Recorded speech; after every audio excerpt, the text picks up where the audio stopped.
If you ever hear a pastor use the phrase that I'm going to tell you about in this video, then run. You are dealing with an unbiblical pastor who is acting well outside the authority that Scripture gives him. Now, I'm going to tell you what this phrase is, and I'm going to tell you why these pastors use it.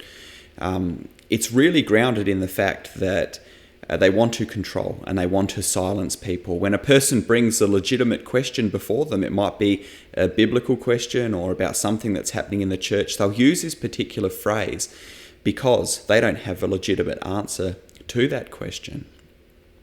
This actually happened to me in a previous church, and when I got this response from the pastor, it was one of the things that actually helped to wake me up to the fact that he didn't have answers and that he wasn't using the Bible as the authority. He was trying to make himself the authority in the church, even when it went against the Bible. So what I want to ask you first is, I don't know if you've been in this situation before where you might have legitimate questions, maybe biblical questions.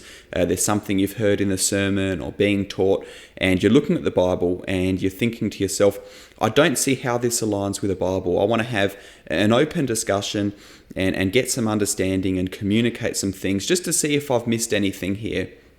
I'm not sure if that's happened to you before.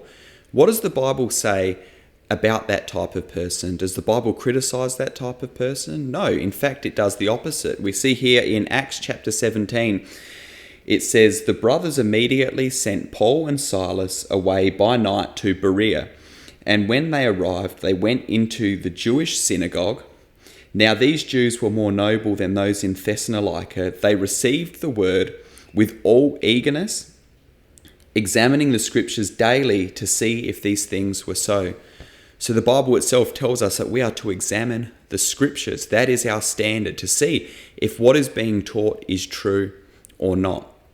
Now, like I said, there are many pastors out there who don't like that because oftentimes they don't have biblical answers. Now, I'm going to get to this particular phrase that I'm talking about. It can relate to what I've mentioned about having legitimate concerns about biblical teaching and theology. It can also relate to if the pastor is questioning your motives or saying something and he can't justify that or support that with facts. They'll use this particular type of phrase for control purposes. This one particular thing that this pastor said to me, it opened my eyes to the fact that he actually had no answers. He wouldn't answer my questions. He got frustrated that I asked them, and he wanted me to just trust him. And what he actually said to me was incredibly arrogant. He said to me that God has given him special discernment.